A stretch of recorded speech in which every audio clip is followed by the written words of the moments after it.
Let's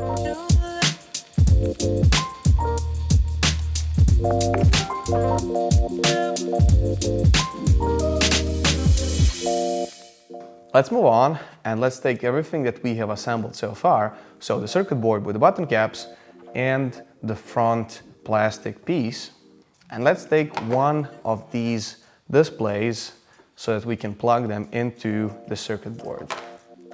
The first thing that you should notice is that the display has two of these tiny stripes on the back.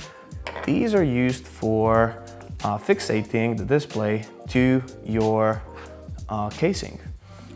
Let's start by peeling them off just like this. So you should peel this tiny protective layer on the tape, but the sticky part should remain on the display.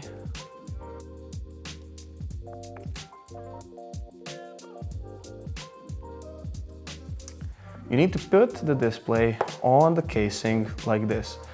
First, put the tiny ribbon cable through this hole here, like this, and then gently press the display in place like this.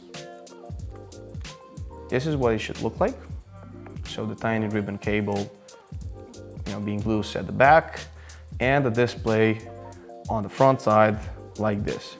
You will notice it also has this tiny protective screen protector on the display. We can remove this at the end after we're finished with the assembly. Let's move on to the next step. This one is a bit tricky, but it's not going to be a problem for us because we're super smart. So we have to take these two parts that we have built, and now we have to connect the display with the circuit board. So the thing that comes into place is this tiny connector here. So this is a small ribbon cable connector that we'll use for connecting the display to your circuit board's CPU. The first thing that we need to do is open the connector like this. So you can see it has this small black plastic part.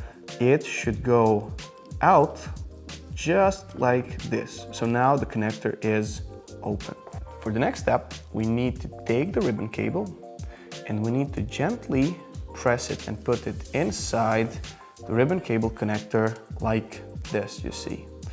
So you have to gently press with your finger like this, and you need to put it inside the ribbon cable connector like this.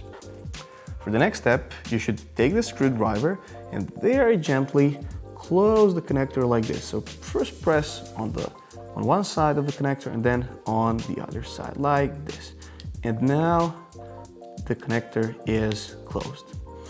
This is what the final result should look like. So the ribbon cable snugly pressed inside the ribbon cable connector like this.